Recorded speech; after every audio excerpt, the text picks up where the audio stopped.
ministre, nous nous sommes mis dans des conditions comme de direct. Et pour nous, c'est déjà un très grand honneur que vous ayez accepté de venir sur ce plateau de B1. C'est un honneur que vous faites, pas seulement à nous, mais à la presse congolaise en général, puisque de toute l'histoire de la République démocratique du Congo, c'est pour la première fois qu'un Premier ministre sort de ses bureaux feutrés pour venir sur un plateau de télévision. Augustin Matata Ponyo, bonjour. Bonjour.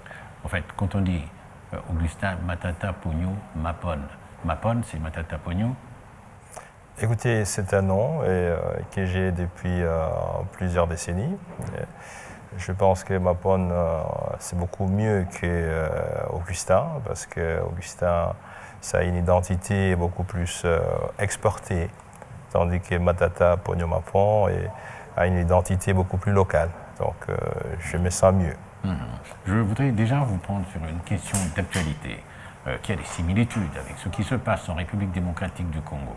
C'est par exemple ce qui se fait au Mali, c'est aussi ce qui se fait en République centrafricaine, où il y a quand même eu un apport assez remarquable de la communauté internationale à travers certains pays membres. C'est le cas de la France, c'est le cas des différents pays africains qui sont dans les tentatives de trouver des solutions à ce qui prévaut en République centrafricaine, où le gouvernement est confronté à une rébellion comme cela se passe également en République démocratique du Congo. Est-ce que vous pensez que nous ne bénéficions pas des mêmes faveurs ou de mêmes apports?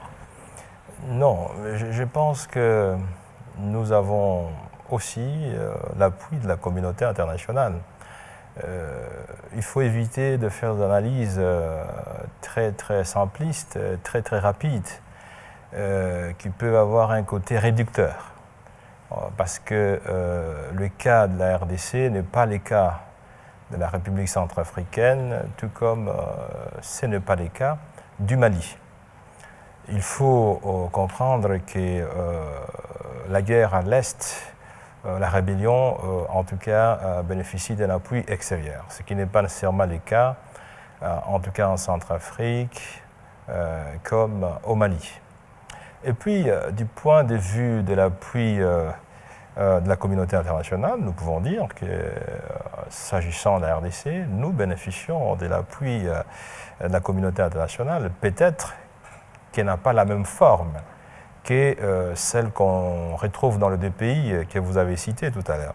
Quand vous parlez de la forme, c'est par exemple le fait que là-bas, il y a par exemple une présence militaire sur le terrain qui barre la route à une rébellion qui s'avançait de plus en plus de la capitale, alors qu'ici, chez nous, c'est encore une histoire un peu comme congolo-congolaise, même si on fait remarquer qu'il y a intrusion de certains pays. C'est de ça que vous voulez parler?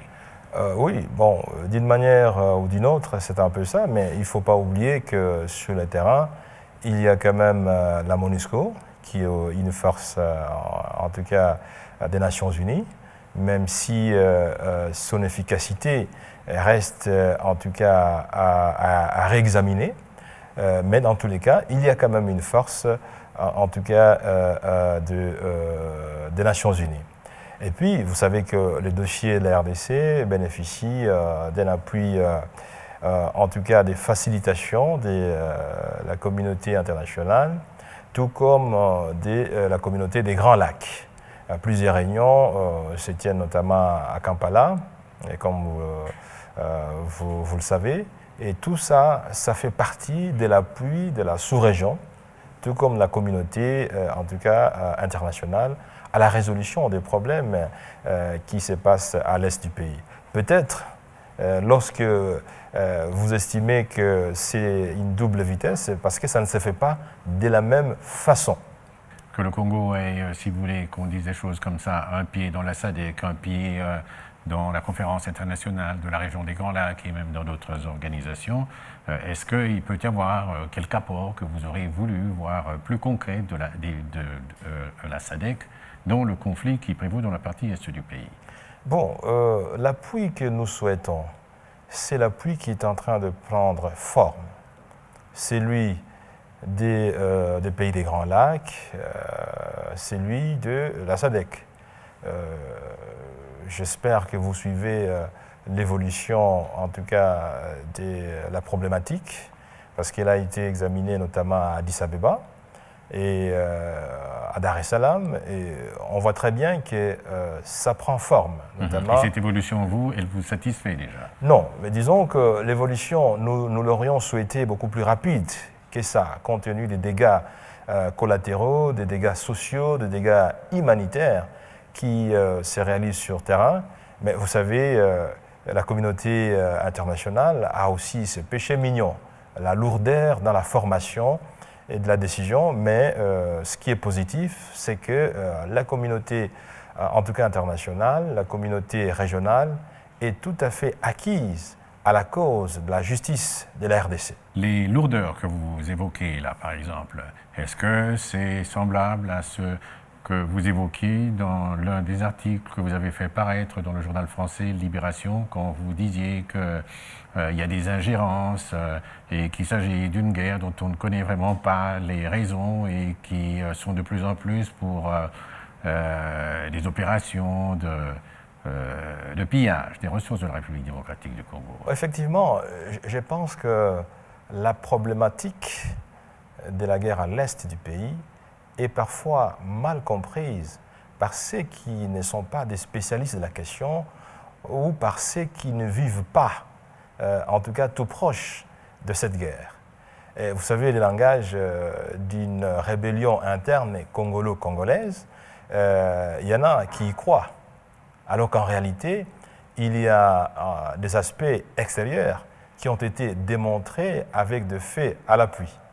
Je me réfère notamment aux conclusions du groupe d'experts des Nations Unies qui travaillaient sur la problématique de cette question et qui ont démontré avec des faits à l'appui que la question était loin d'être une question congolo-congolaise, qui avait des ramifications et des appuis à la fois extérieurs. Et donc, lorsque vous posez les diagnostics d'un problème donné et que vous voulez trouver une solution qui soit de nature à résoudre les problèmes, si le diagnostic est mal posé, il va de soi que la solution deviendra moins efficace. Raison pour laquelle, sous le leadership du chef de l'État, la diplomatie congolaise a été très efficace sur terrain, parce qu'elle a pu démontrer que les diagnostics doivent être posés globalement dans un angle beaucoup plus sous-régional. Qu'est-ce que vous mettez dans globalement?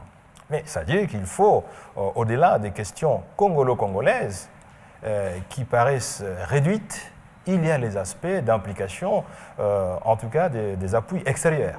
Et si on veut résoudre les problèmes, il faut voir ça globalement.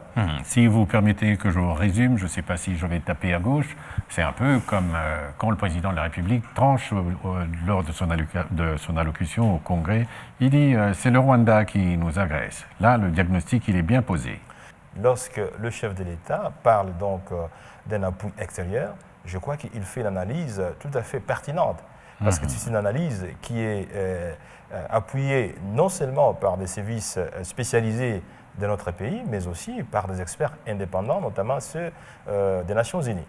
Mais pourquoi va-t-on négocier avec le M23? Parce que c'est l'interlocuteur direct, même si on sait que derrière le M23, il y a des appuis extérieurs, mais il faut d'abord aller par l'apparent. Interlocuteur direct. Tout à fait. Interlocuteur direct, autrement dit, c'est le Rwanda habillé en tenue de Congolais. Ben ça, je ne sais pas, ça c'est vous qui le dites. Ok.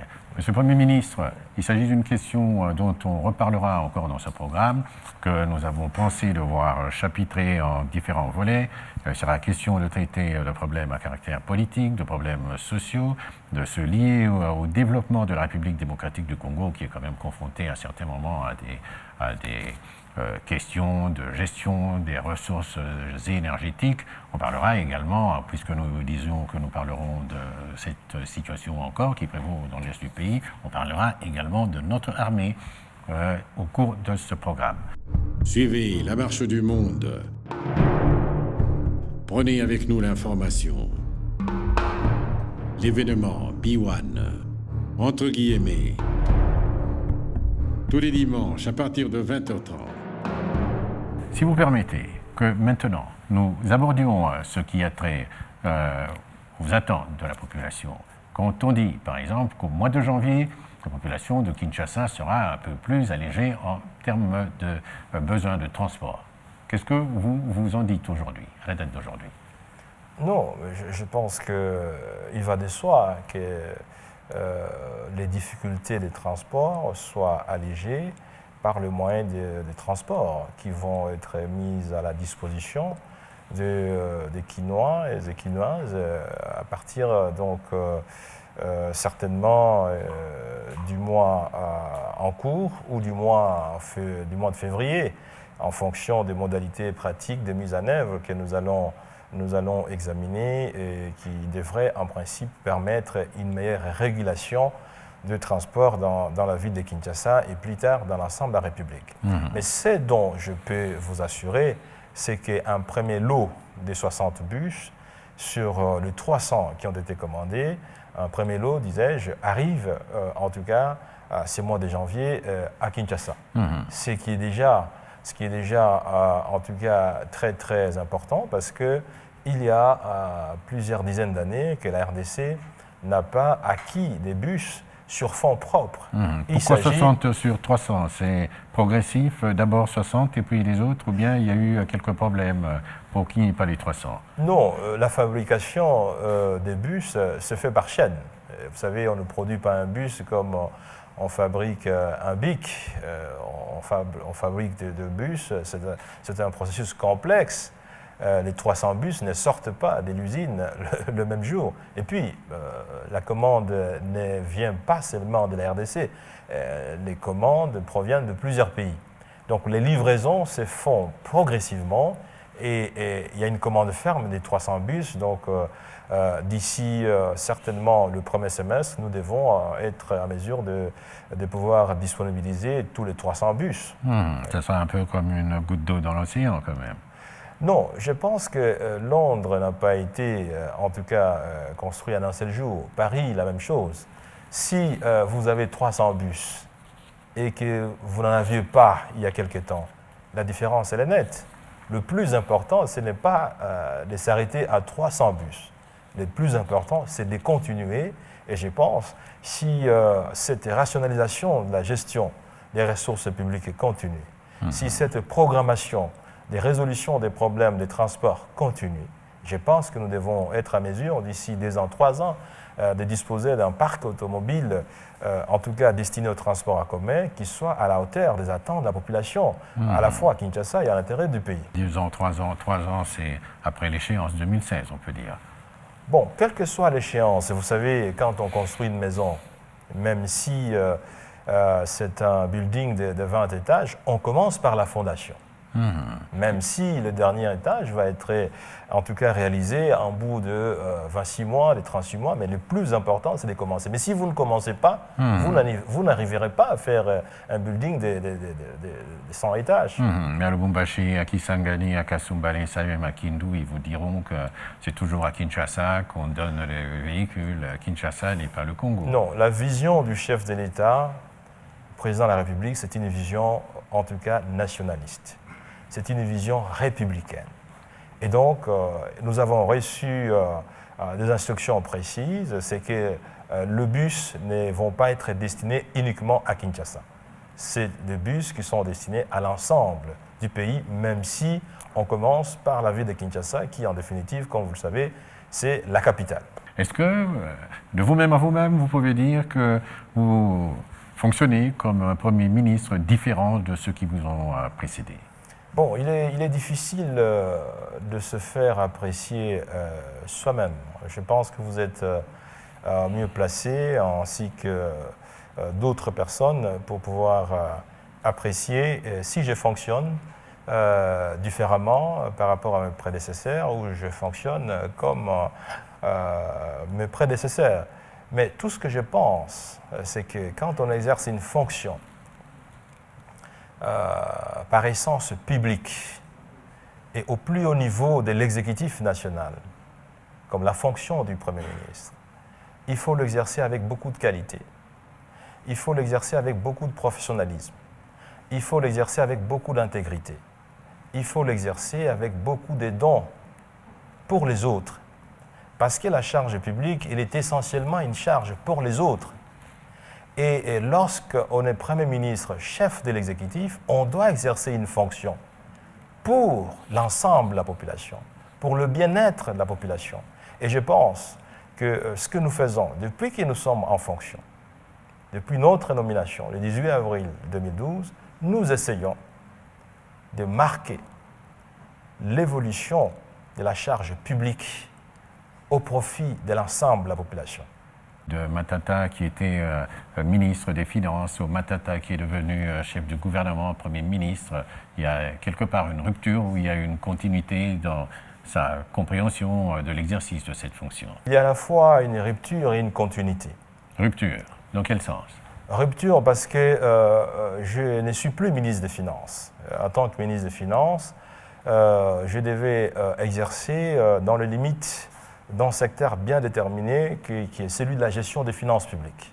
Comment mobiliser les recettes, comment rationaliser les dépenses et comment faire en sorte que la jonction des recettes et des dépenses contribue au financement des activités productives dans le pays, contribue à la stabilité du cadre macroéconomique, contribue à l'amélioration des conditions de vie de la population, tout en sachant qu'il y avait à l'époque un chef de l'exécutif qui devait donner l'impulsion et qui devait coordonner l'action de l'ensemble du gouvernement.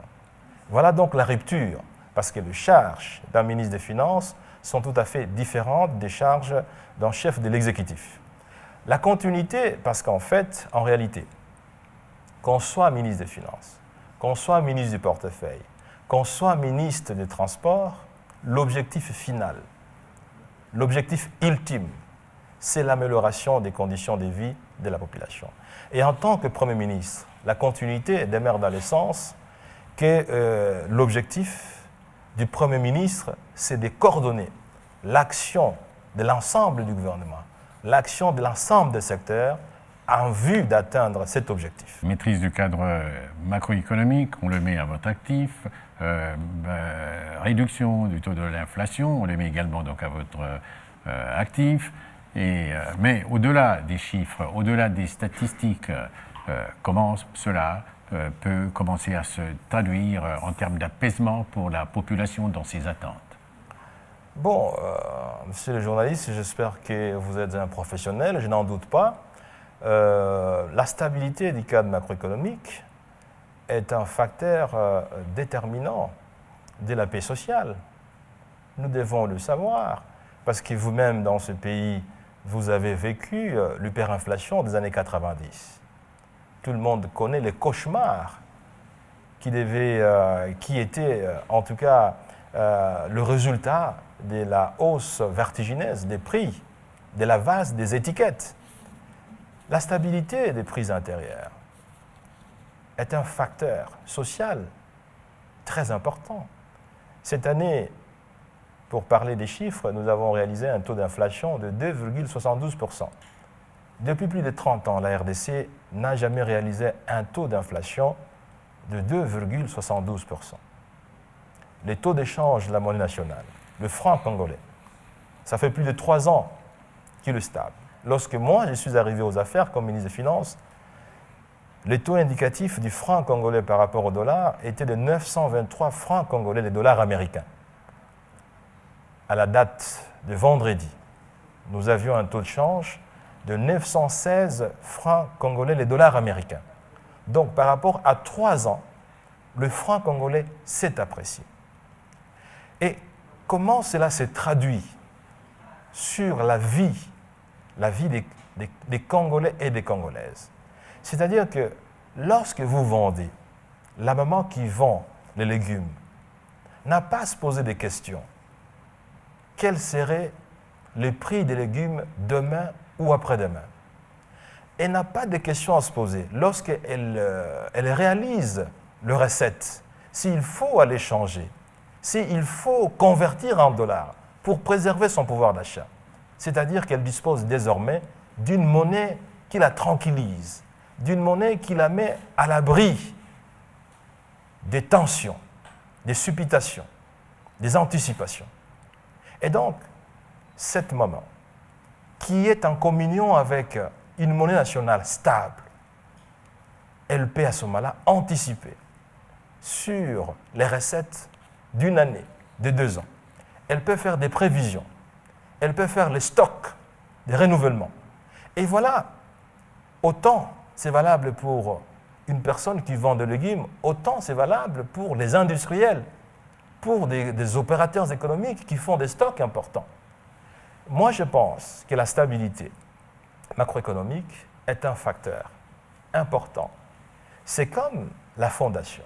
Rappelez-vous, monsieur le journaliste, lorsque l'Allemagne, vers les années 40, en Allemagne, il fallait une brouette de Reichsmark pour acheter une allumette.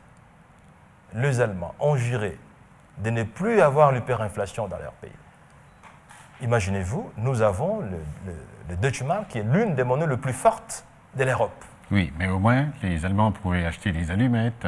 Et ici, ceux qui achètent des légumes n'ont pas suffisamment de moyens pour en acheter en quantité un peu plus importante. Je pense que la création des richesses est un processus. Oui, mais le taux de croissance, à quoi doit-il servir si, bon, il est en augmentation, mais ça ne vous donne pas la possibilité de créer des emplois, par exemple? Non, il y a des indicateurs qui montrent très bien qu'il y a plus de Congolais aujourd'hui qui ont du travail qu'il y en avait il y a 10 ans, qu'il y en avait il y a 5 ans, qu'il y en avait il y a 4 ans. Parce qu'aujourd'hui, lorsque vous avez un taux de croissance de 7,2%, comme nous l'avons eu cette année, c'est-à-dire il y a eu une création des richesses, il y a une création des revenus. Si vous regardez dans la ville, le niveau de construction des bâtiments, est-ce qu'on construit les bâtiments sans revenus? Est-ce qu'on construit des routes sans revenus? Est-ce qu'on crée des entreprises sans revenus? Même si donc il faut remarquer qu'il y a des fortunes immenses qui se bâtissent à côté de la misère. Non, écoutez, je pense que la misère, elle est proportionnelle à la quantité de création des richesses. Si vous étiez à -10 et que vous êtes à -2, avez-vous progressé ou pas? Si vous étiez à -2, vous êtes à +2, avez-vous progressé ou pas? Vous avez progressé. Il est vrai qu'en étant à 2, vous êtes toujours inférieur à celui qui est à 10. Mais le plus important, c'est que vous avez quitté à -10, vous êtes à 2. Le plus important encore, c'est que vous ne vous arrêtez pas à 2, mais vous continuez. Et je pense que sous le leadership du chef de l'État, le président Kabila, on réalise que l'économie congolaise est sur l'orbite de la croissance. Vous ne savez peut-être pas, vers les années 2001, le revenu moyen du Congolais était de moins 100 $, moins de 100 $. Aujourd'hui, le revenu du Congolais a plus que doublé parce qu'on est à près de 300 $, le revenu moyen. Mais c'est vrai, ça reste toujours, en tout cas relativement faible par rapport à ce qu'on aurait souhaité. Mais il faut que ça continue. La création des richesses doit continuer. L'année prochaine, nous escomptons un taux de croissance de 8,2%. Et en 2000, enfin, pas l'année prochaine, cette année, en 2013, on est déjà en janvier. En 2013, nous escomptons un taux de croissance de 8,2%. Et ça, si vous regardez les statistiques congolaises, pour retrouver un taux de croissance de 8,2, vous remontez aux années 70. En 2014, nous escomptons un taux de croissance de 2 chiffres. Ce sera parti. Si nous rentrons dans cette orbite de taux de croissance à 2 chiffres, ça veut dire que la création des richesses devient de plus en plus accélérée. Ça veut dire qu'il y aura de plus en plus de gens qui trouvent du travail. Ça veut dire qu'il y aura de moins en moins de chômeurs. Mais nous devons nous souder pour que nous puissions, en tout cas, persévérer dans cette orbite de croissance accélérée. Quel genre de termes vous faut-il pour que vous tranquillisiez ceux qui, par exemple, disent que oui, mais on ne mange pas la rigueur, il ne faut pas la rigueur pour la rigueur, par exemple?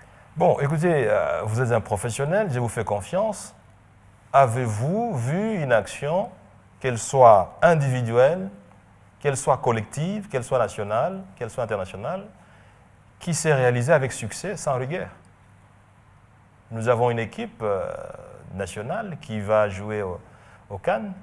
Vous avez vu qu'elle s'est retirée, elle a fait le voyage et tout ça, ainsi de suite. Pourquoi? C'est pour consolider, n'est-ce pas, la tactique.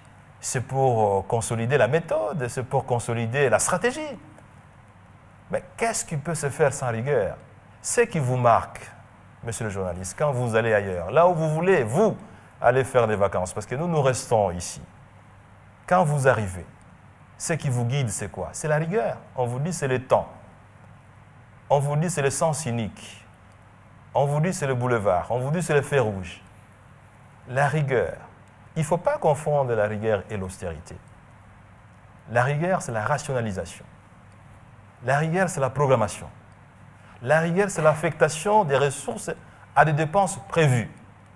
Cette rigueur qui produit les bus, c'est une rigueur productive. Cette rigueur qui produit la régularité des salaires, c'est une rigueur productive. Cette rigueur qui produit la constitution des fonds pour la construction des écoles, ça n'a jamais existé. C'est une rigueur productive. Cette rigueur qui fait la commande de plusieurs équipements médicaux, résonance magnétique, le scanner, les dialyses, qui n'existaient pas, c'est une rigueur productive parce qu'elle vise à améliorer les conditions de vie. Vous savez, monsieur le journaliste, la bancarisation, vous avez entendu, tout le monde parle de bienfaits de la bancarisation. Non seulement on a identifié des milliers de fraudeurs qui vidaient les ressources du trésor public, mais nous avons économisé énormément de millions de francs congolais. D'une part, combien ça vous a déjà permis d'économiser? Et d'autre part, qu'est-ce que vous avez fait de ces fraudeurs? Écoutez, le fraudeur, vous avez suivi à la télévision, il y en a qui ont été arrêtés, qui ont été traduits en justice et qui ont fini leur beau jour, si on peut les appeler ainsi, dans la prison. Parce que c'était des éléments qui soustrayaient au trésor public des fonds importants. Ils ont été démasqués aussi dans le secteur de la fonction publique, des directeurs qui étaient impliqués dans cette opération mafieuse. C'est combien d'argent qui s'est Plusieurs millions de dollars que nous avons économisés. Plusieurs millions de dollars, monsieur le journaliste. Plusieurs millions de dollars. J'aurais même voulu moi-même dire, comme vous, qui eût cru que cela peut être possible dans ce pays, qu'autant d'argent soit récupéré, que les gens soient payés à la banque, qu'il y ait une maîtrise du taux de l'inflation, mais ce n'est peut-être pas ce qu'on vous dira au niveau des institutions de Bretton Woods où il y a quand même, je ne sais pas comment vous expliquer, une sorte d'incompréhension ou une sorte de malentendu avec le Fonds monétaire international, Monsieur le Premier ministre. Non, nous sommes en harmonie avec le Fonds monétaire international parce que, en toute sincérité, je dois vous dire que c'est la première fois que notre pays, depuis son adhésion au Fonds monétaire international,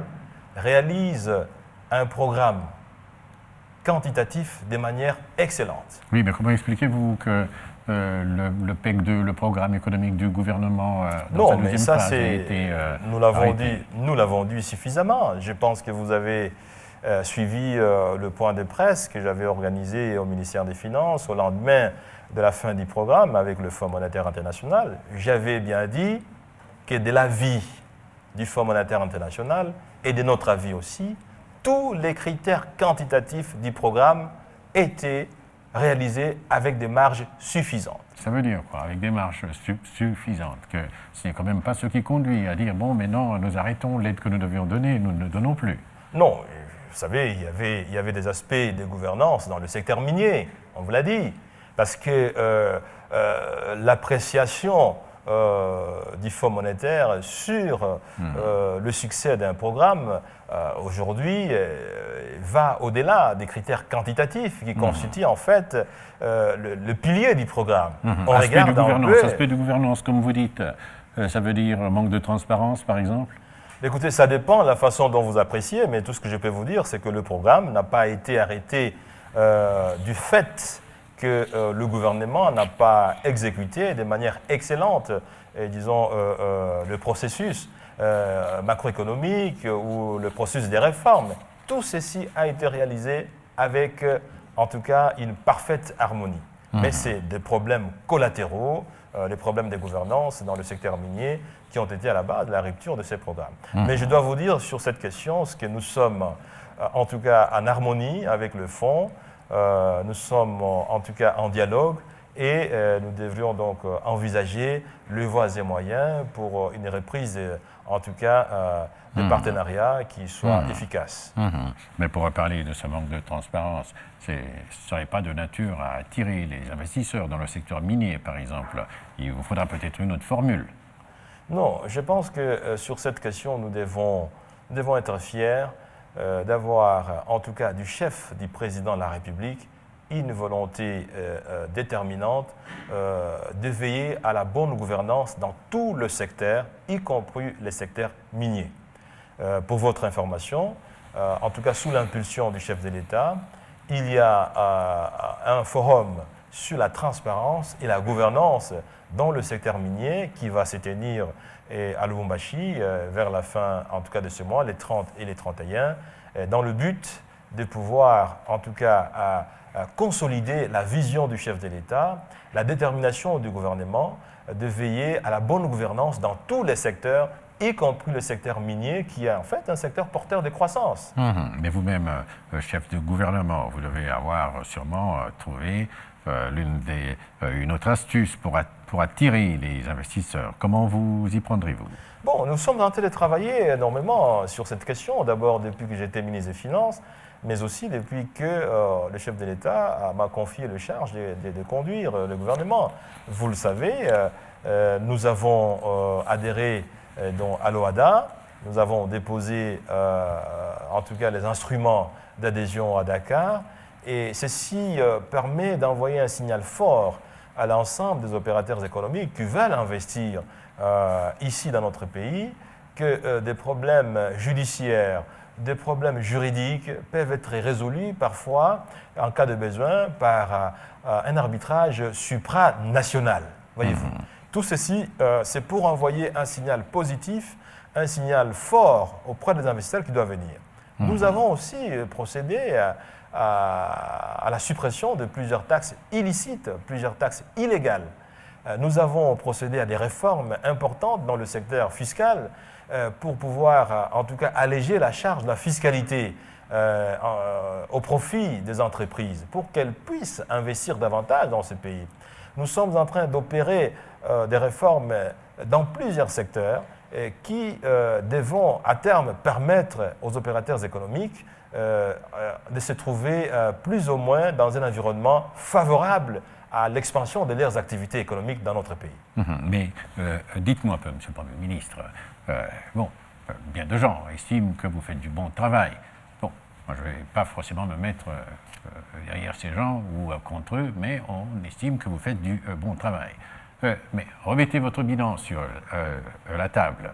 Il y a quand même des défis auxquels vous êtes confrontés. Lesquels, par exemple? Non, les défis sont énormes. Et vous savez, tout travail d'Hercule, tout travail de progrès, tout travail de performance rencontre les défis. Le défi le plus important auquel nous sommes confrontés aujourd'hui, c'est le défi de la guerre.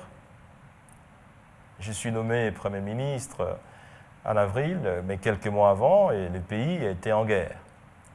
Le chef de l'État est très attaché, comme l'ensemble de la population, à l'unité du pays. Et donc, la priorité des priorités, conformément à la vision du chef de l'État, c'est de préserver l'intégrité du pays.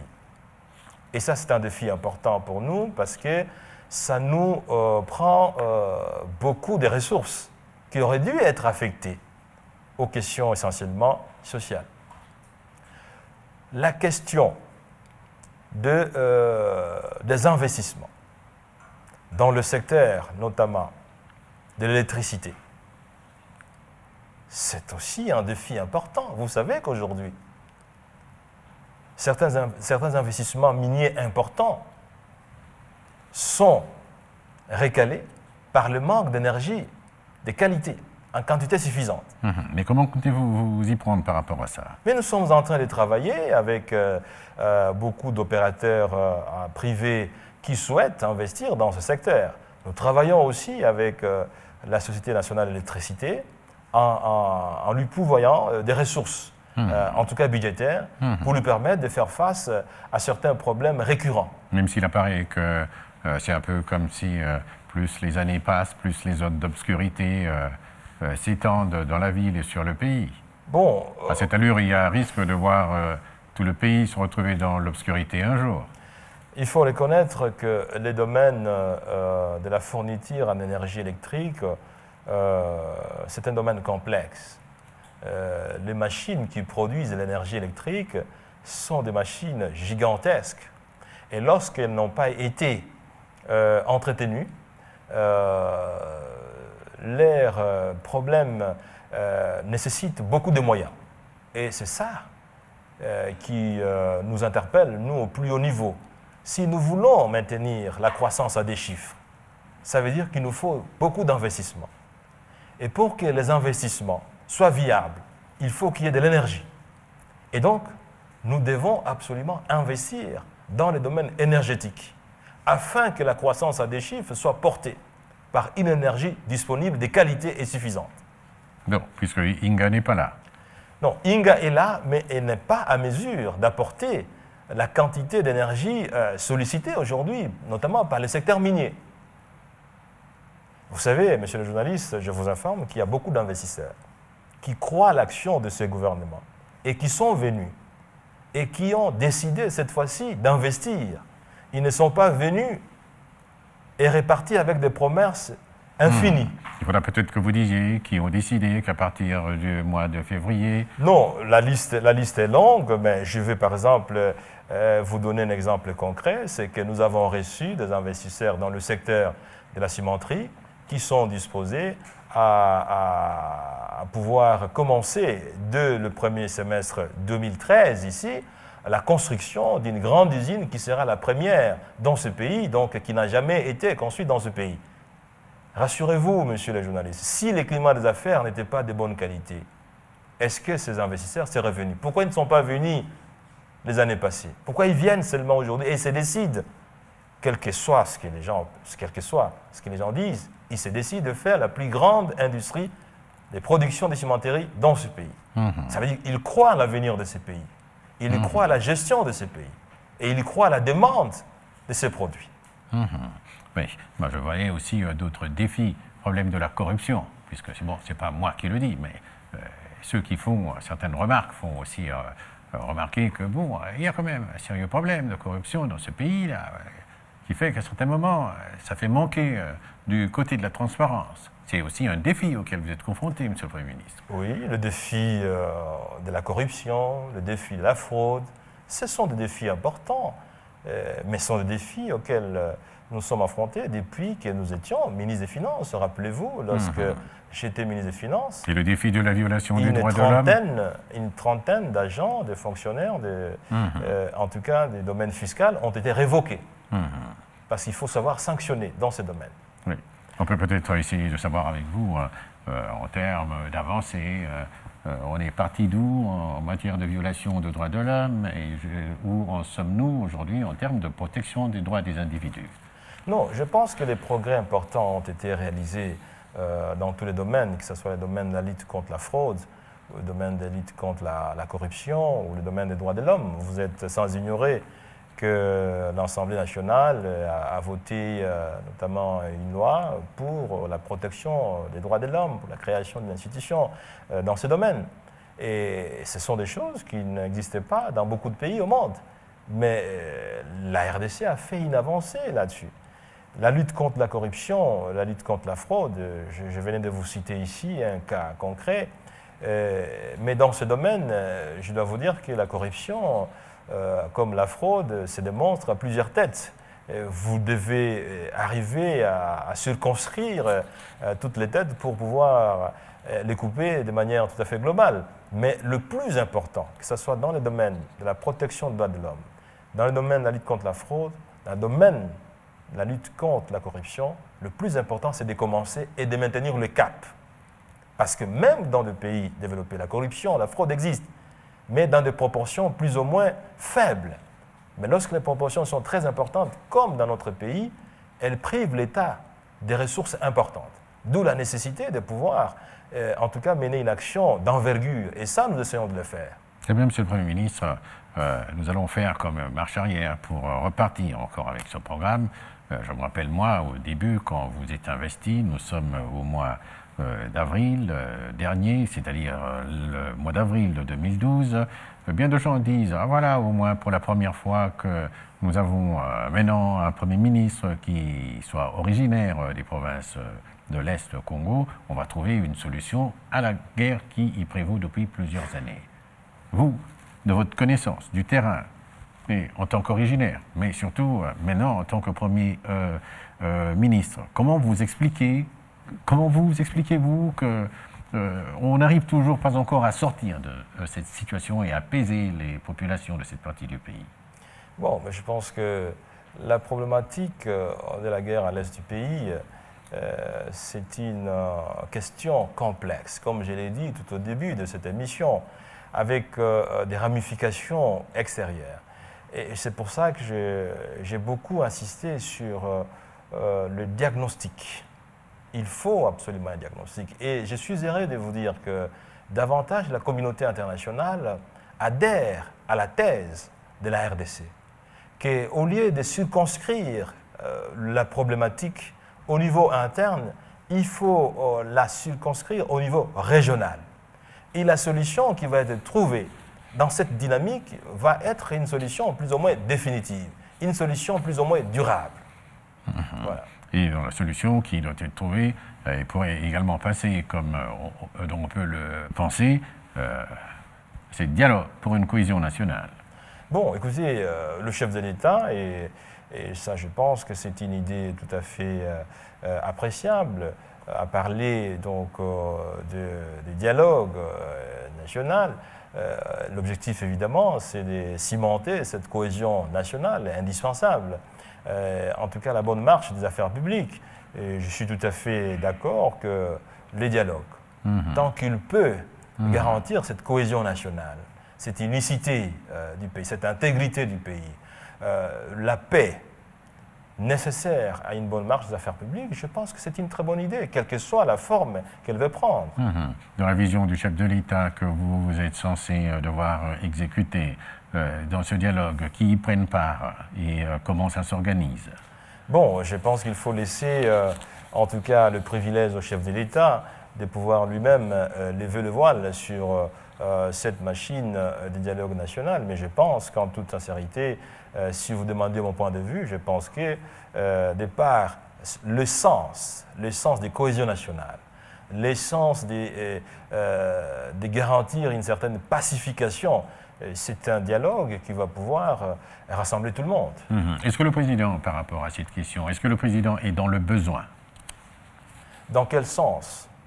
Dans le sens où il y a une situation assez chaotique et dramatique pour laquelle les gens disent qu'il n'est pas nécessairement géré comme cela aurait dû être le cas. Alors maintenant, il faut partager les causes de cette mauvaise gestion avec tout le monde. Il n'y a pas de situation chaotique. Et s'il y avait des situations chaotiques, on n'aurait pas fait un taux de croissance de 7,2%. Prenons la guerre, le cas de la guerre. Et ça, c'est pendant la guerre que nous avons fait le taux de croissance de 7,2%. Oui, ça c'est l'économie. On n'aurait dû pas faire un taux d'inflation de 2,112%. Non, il y a certainement problème de guerre à l'est du pays. Il y a une partie du pays qui a été occupée par la rébellion. Nous en sommes convaincus, nous en sommes conscients.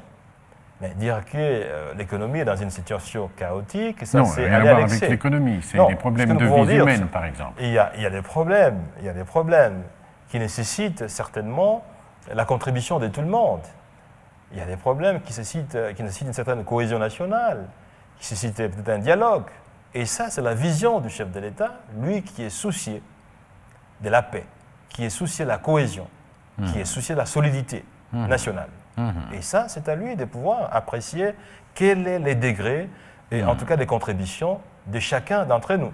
Et comment faire pour que ça soit très différent de Sun City ou de la conférence nationale, par exemple? Non, c'est trop différent. Il s'agit là d'un dialogue avec l'ensemble des communautés dans une situation plus ou moins de paix, à mon avis, quel que soit en tout cas le problème qui existe à l'est du pays, particulièrement dans quelques territoires. Ce n'est même pas toute la province du Nord Kivu, on ne peut pas créer une assimilation ou une similitude avec la situation que nous avons connue vers les années, en tout cas 90, où le pays était occupé pratiquement par 4 rébellions simultanément. Non, nous sommes loin de cette situation. Les différentes forces politiques et sociales du pays prennent aussi part à ce dialogue. Mais j'imagine. Oui, mais j'imagine. Oui, mais le format, c'est le chef de l'État qui va le décrire. Oui, il faudra aussi essayer d'imaginer comment vous pourrez faire avec des gens comme les Lumbala et comme les autres qui sont là-bas de l'autre côté. Ben, ça, je ne sais pas. Ça, je ne sais pas, Lumbala, quelle est sa configuration. Tout ce qu'on sait, c'est qu'il fait partie du mouvement M23. Donc, vous, Premier ministre, qui avez cette responsabilité de gérer le pays au quotidien, vous saurez comment faire pour recréer la cohésion nationale. Nous allons le faire sous l'impulsion, le leadership du chef de l'État. Cette question de la partie est du pays, quelle peut aussi être une autre façon de faire fonctionner l'armée nationale pour terminer cette question? Est-ce que, quelque part, après que vous ayez fait le diagnostic que vous avez fait, vous vous dites également que nous n'avons pas l'armée qu'il faut pour terminer cette situation de manière militaire? Bon, je pense qu'il faut, à mon avis, examiner la situation dans toutes les facettes possibles. L'armée congolaise est une armée qui est issue d'une certaine juxtaposition de plusieurs composantes issues notamment de la rébellion qu'on a connue et qui était segmentée en 3 ou 4 composantes. Nous devons reconnaître le mérite au chef de l'État d'avoir en tout cas garanti une certaine réunification de l'ensemble des groupes qui constituaient plusieurs facettes militaires dans notre pays. Et le problème qu'enregistre aujourd'hui notre armée sont liés notamment à cette juxtaposition qui n'était pas, en tout cas, facile à réaliser et dont l'unification comportait certainement beaucoup d'hypothèques. Mais nous devons déjà être fiers d'avoir une armée unique, mais qui doit nécessairement être réformée et consolidée pour se mettre à la hauteur d'une armée dissuasive. Et je pense que ceci s'inscrit dans la vision du chef de l'État. Vous avez suivi son adresse à la nation, vous avez suivi en tout cas comment il s'est exprimé devant le Congrès en ce qui concerne la nécessité d'avoir une armée dissuasive, une armée professionnelle. Et vous êtes au courant que nous procédons depuis un certain temps au recrutement des nouvelles unités. Ceci rentre dans cette vision globale qui vise à doter la RDC d'une armée forte, une armée professionnelle capable de garantir la sécurité de l'ensemble de l'intégrité du pays. Mais cette armée forte, professionnelle, pour y arriver, il faut également régler les problèmes d'impunité qu'il y a au sein de cette armée. Même s'il y a certains responsables militaires qui ont été sanctionnés, mais c'est des cas particuliers. Mais nous y allons progressivement. La réforme des services de sécurité, vous savez que l'État marche, mais elle prend du temps. Mais l'État marche, sous le leadership du chef de l'État. Oui. Oui. Dites-nous, pas à nous, aux Congolais, je veux dire, Monsieur le Premier ministre, qu'il y a des raisons d'espérer. Et de quelle manière et comment vous y croyez? Non, je pense qu'il y a des raisons d'espérer. Parce que lorsque vous faites une analyse objective, vous faites une analyse historique, vous regardez très bien que plus qu'hier, la machine économique et sociale congolaise est sur l'orbite d'une croissance forte. Ceci est très important, parce que quand vous n'avancez pas, vous reculez. Quand vous n'avancez pas, vous marquez le pas. Vous prenez les taux de croissance économique de notre pays, de 7,2%, la moyenne africaine de l'ensemble du continent est de 5%. Quand vous prenez les niveaux du taux d'inflation, la moyenne est au-delà de 2,72%. Lorsque vous regardez les niveaux d'investissement extérieur, plus de milliards de dollars, ça n'a jamais été fait depuis quelque temps. Lorsque vous voyez le potentiel d'investisseurs qui se signalent ça veut dire que dans 2 ans, dans 3 ans, la production, la création des richesses va prendre une vitesse accélérée. Et donc, sur base de ces indicateurs objectifs, quantitatifs et quantifiables, nous pouvons dire que désormais, la RDC est sur l'orbite d'une croissance accélérée.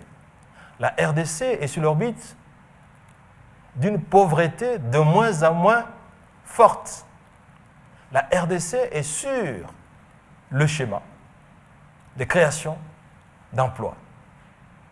Moi, je pense que si vous faites une analyse approfondie, mais une analyse globale et globalisante, vous pouvez vous en rendre compte très facilement. Désormais, la RDC, ce n'est plus ce pays, quand on arrive pour la première fois, on ne voit rien de nouveau. Tout ce qui arrive dans ce pays, lorsqu'ils ont fait 1 année, 2 ans, 3 ans, la première chose qu'ils vous disent, c'est que votre pays est en train de changer. Pas en termes de musique uniquement, mais en termes d'infrastructures. Tout en sachant que les infrastructures conditionnent la croissance. Aucun pays ne s'est développé sans infrastructures. Aucun pays ne s'est développé sans création d'entreprises. Nous sommes en train de lancer la campagne agricole. Ça ne s'est jamais fait depuis plusieurs années. Qu'est-ce que vous y mettez comme moyen La première campagne, nous y avons mis près de 30 millions de dollars américains. Qu'est-ce que ça a produit? Mais il faut attendre. Contrairement au commerce, on achète, on vend. La production, quand on plante, il faut attendre. Quand on a planté les graines de maïs, c'est le journaliste, il faut attendre combien de mois? Non, je ne vais pas répondre à cette question encore. Et voilà. Je ne connais pas les techniques. Et voilà. des Donc c'est pour vous dire que je agriculteurs ne et suis tout pas ça. à mesure de vous donner les quantités produites aujourd'hui. Tout simplement parce que c'est dans le processus de production. Peut-être dans 2 mois, dans 3 mois, je serai à mesure de répondre convenablement à cette question. Mais tout ce que je peux vous dire, c'est que l'agriculture est un secteur porteur de croissance. L'agriculture est un secteur qui peut aider à réduire le chômage de manière significative. L'agriculture est un secteur qui peut permettre de résoudre le problème qui nous préoccupe tous, le manger. Pourquoi est-ce que nous devons importer le riz? Nous avons du sol, nous avons de l'eau, nous avons la pluie, nous avons le soleil. Pourquoi est-ce que nous devons importer de l'huile de palme alors que nous en étions le plus grand exportateur mondial? Pourquoi devons-nous importer les piments, les pommes de terre, alors que nous avons suffisamment de terre, nous avons suffisamment de l'eau, du soleil et de la pluie? Le gouvernement actuel s'emploie à faire, d'ici quelques années, de l'agriculture un secteur porteur de croissance. Un secteur qui permet l'autosuffisance alimentaire. C'est faisable, mais encore une fois, il faut la discipline, il faut la rigueur, il faut du sacrifice. Et ça, au moins, permettra de dire, contrairement à ce qui se disait à l'époque, agriculture, priorité, les priorités, cette fois-ci, ça va donner du concret. Cette fois-ci, c'est du réel. Je peux vous donner quelques exemples. Nous sommes en train de travailler pour que Daipen puisse revenir en activité. Oui, mais par rapport aux autres contrées du pays où il y a quand même une production agricole et où il n'y a pas de route, qu'est-ce que vous apportez comme solution? Non, mais vous avez suivi. Nous avons Vous lancé parlez bien quand vous dites qu'il y a des infrastructures. Mais nous avons lancé un programme de réunification routière nationale avec un fonds de départ de plus de 40 millions de dollars américains tirés dans le trésor public. Vous m'avez vu à Bandundu, je suis allé lancer ce programme de réunification routière sur une voie qui va permettre de relier la province de Bandundu à celle du Bas-Congo sans passer par Kinshasa. Parce que pour le moment, quand vous quittez Matadi et que vous voulez aller à Kikwit, vous devez absolument passer par Kinshasa. Si vous ne voulez pas, en tout cas, vous hasarder dans un chemin où vous pouvez passer 2 mois. Mais là, nous venons de lancer des travaux sur une bretelle qui va pouvoir relier Bandundu au Bas-Congo sans passer par Kinshasa. Vous pouvez vous imaginer quelles sont les externalités que produirait la réalisation de cette route. D'ici 2 ans, 3 ans, vous devez être à mesure, si ce programme se réalise, vous devez être à mesure de circuler aisément dans l'ensemble de la République, comme ça n'était le cas vers les années 60. Et c'est possible, parce que vers les années 60, il n'y avait pas de routes goudronnées dans l'ensemble du pays. C'était des routes en terre, mais vous pouvez y rouler avec une VOE, de l'est à l'ouest, du nord au sud. Et le prix à payer pour cela? Les prix à payer, ce sont des ressources que nous sommes en train de mettre à la disposition du ministère ayant en charge la réalisation de ces travaux, mais des ressources qui proviennent évidemment d'une gestion rigoureuse des finances publiques, d'une gestion transparente des finances publiques. Oui, tout le long de votre propos, Monsieur le Premier ministre, vous ne dites pas, par exemple, que nous pourrons également compter sur le milieu des affaires de la République démocratique du Congo. Non, le milieu des affaires, ça va de soi. C'est pour ça qu'on parle de l'amélioration du climat des affaires. Parce que le secteur privé, en définitive, c'est le secteur porteur des croissances. Lorsqu'on parle de l'agriculture, ce n'est pas nécessairement l'agriculture qui sera réalisée par l'État. Il y a des investisseurs privés. La ferme d'Ensele, d'Aipen, nous allons la relancer avec l'appui du secteur privé. Les industries. Je vous ai parlé de la construction de la plus grande usine de production des ciments. Mais ce sont des privés qui vont le faire. Oui, mais quand vous-même vous décriez ce secteur privé en disant que dommage qu'il ne soit pas fait de nationaux.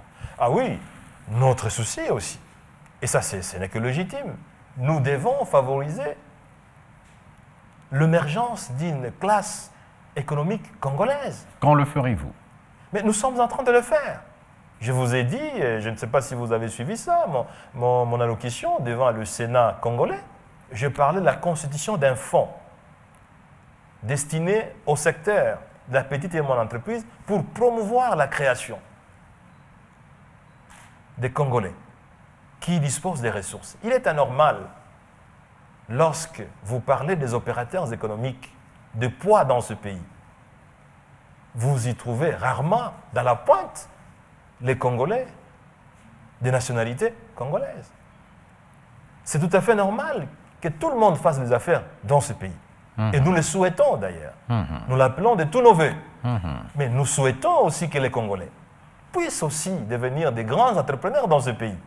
Et il appartient au gouvernement de favoriser la création de cette classe-là. Et nous le faisons. Aujourd'hui, Monsieur le Premier ministre, après autant de mois d'exercice de vos responsabilités comme chef du gouvernement, si, par exemple, il vous fallait essayer de revoir quelque part dans votre gouvernement en termes de renforcement de capacité, comme on dit, est-ce qu'il y aurait, par exemple, par certains moments, vous vous dites que tel ministre peut partir, il y a d'autres qui peuvent entrer dans le gouvernement, vous vous dites des fois cela? Bon, je pense qu'il est peut-être prématuré de pouvoir évoquer cette question ici, parce que, comme vous le savez, lorsque nous avons pris nos fonctions, nous avons mis en marche certains outils professionnels à standard international pour pouvoir évaluer les performances de chacun d'entre nous dans l'équipe gouvernementale. Certainement que vous rappelez, nous avons mis en route ce qu'on a considéré comme une feuille d'action, la feuille des routes. Et chaque ministère a une feuille des routes. Autrement, vous pouvez dire que, très brièvement, vous êtes satisfait des surdoués, comme on dit. Non, je ne dis pas. Lorsque j'ai parlé de la feuille des routes, c'est pour vous dire que le moment venu, nous serons en mesure de pouvoir apprécier les performances de chacun d'entre nous dans l'équipe. Parce qu'il est plus facile, sur base de la feuille des routes, de pouvoir faire des évaluations plus ou moins objectives. Oui, mais jusque-là, vous êtes satisfait? Non, je ne sais pas le dire parce que nous n'avons pas encore les résultats de cette évaluation sur base de la feuille des routes. Et dès que cette évaluation sera faite, je serai en mesure de vous dire si je suis satisfait ou pas sur tel secteur, sur tel autre. Mais aujourd'hui, je pense que c'est prématuré de pouvoir le dire. Vous vous sentez également, par ailleurs, satisfait de l'appui des membres de votre famille politique, dont on dit que certains font remarquer que vous êtes quand même représentatif d'une rigueur qui les contrarie un peu trop. Non, je pense que, contrairement à ce que d'aucuns peuvent dire, nous avons en tout cas l'appui de l'autorité morale de notre parti, le chef de l'État, nous avons l'appui en tout cas de notre parti, le PPRD. Nous essayons de travailler en harmonie avec l'ensemble, la majorité présidentielle. Vous savez que l'équipe dont nous avons la charge procède d'une majorité en tout cas parlementaire. Et donc jusque-là, je peux vous dire que je suis en harmonie avec les principales autorités politiques de ma famille politique, tout comme de la majorité présidentielle. Matata Pogno, le technocrate, et aujourd'hui Matata Pogno, le politique. Vous mettez ensemble le politique et le technocrate, ou bien vous continuez à faire la part des choses entre le politique et le technocrate? Non, je pense que la fonction du Premier ministre est une fonction éminemment politique. Mais la fonction du Premier ministre est aussi une fonction d'éminence technocratique. Parce que vous avez dans le fonctionnement d'un gouvernement des actions à la fois complexes, à la fois délicates, à la fois techniques, qui recourent à une matière grise nécessaire, qui recourent à une expérience avérée pour parler du programme économique, pour parler des actions, pour parler des feuilles de route. Vous devez avoir les compétences nécessaires. Vous devez aussi avoir l'intégrité nécessaire pour pouvoir mener un combat qui soit digne dans le domaine de la corruption, dans le domaine de la fraude, ce que nous essayons de faire. Mais vous devez aussi, certainement, disposer des atouts politiques nécessaires. Parce que rien que la technocratie, pour ne parler que la rigueur, elle peut être comprise de plusieurs manières. Ceux qui croient à la rigueur, ceux qui croient aux vertus de la rigueur, et ceux qui n'y croient pas. Il faut une dimension politique. Et là, je dois vous dire que l'appui que nous bénéficions, à la fois du chef de l'État et de notre parti, et de la majorité, la famille politique élargie, nous permet de résoudre ces problèmes politiques et de faire un alliage qui soit utile à l'ensemble du pays, à la fois technique et politique. Un alliage utile parce que le travail que nous faisons, c'est un travail qui consiste essentiellement à mettre en œuvre des réformes vigoureuses, parfois douloureuses, mais utiles et indispensables, qui doivent bénéficier d'un appui politique conséquent. Monsieur le Premier ministre, je voudrais à ce niveau reprendre les propos du président du Sénat, M. Léon Okengo Adondo, qui a dit, dans sa réaction à votre allocution au Sénat, que vous étiez dans le bon et qu'il vous a dit courage, allez-y. Mais je voudrais que vous, maintenant, vous disiez aux Congolais, en quelques mots, que nous sommes dans le bon, il y a des raisons d'espérer. Monsieur le Premier ministre. Comme vous le savez, c'est un ancien Premier ministre, et donc il connaît très bien les complexités de cette fonction, et le pesanteur de cette fonction. En ce qui nous concerne, nous pouvons vous assurer que nous avons la passion du développement. Et donc, nous ne pouvons pas être découragés par les défis que nous rencontrons. Nous ne pouvons pas être affectés par les adversités de toutes sortes que nous pouvons rencontrer. Et nous pouvons dire à l'ensemble de la population congolaise que nous sommes décidés à cheminer ensemble pour pouvoir résoudre l'ensemble des problèmes que nous rencontrons, pour que la RDC devienne demain, après-demain, un pays de référence. Pour que quand on parle à RDC, qu'on puisse davantage voir les performances que les contre-performances. Que quand on vient en RDC, qu'on puisse être émerveillé par le progrès qui se réalise. Comme ça commence à se dire aujourd'hui. Au lieu d'être étonné, parfois, de manière négative, par les contre-performances. Et je crois que la population congolaise a toute raison de croire, parce qu'aujourd'hui, la vision du chef de l'État, c'est d'opérer une révolution dans la modernité. La détermination du gouvernement par rapport à cette vision, c'est de mettre en œuvre une politique cohérente, une politique tournée vers le futur, une politique qui vise à améliorer de manière substantielle et progressive les conditions de vie des populations. Donc, nous en appelons à la volonté, et à la contribution de tous les Congolais, tout en sachant que les bonnes choses, elles sont souvent difficiles à réaliser. Mais il faut persévérer. Et nous, au gouvernement, nous sommes décidés à y persévérer. Monsieur le Premier ministre, encore une fois, je vous dis merci beaucoup. Merci beaucoup, pour dire complet, Augustin Matata Ponyo, Premier ministre du gouvernement de la République démocratique du Congo, qui a bien voulu être l'invité pour cette première édition de Entre guillemets 2013. Mesdames, Mesdemoiselles et Messieurs, à dimanche prochain, bonsoir.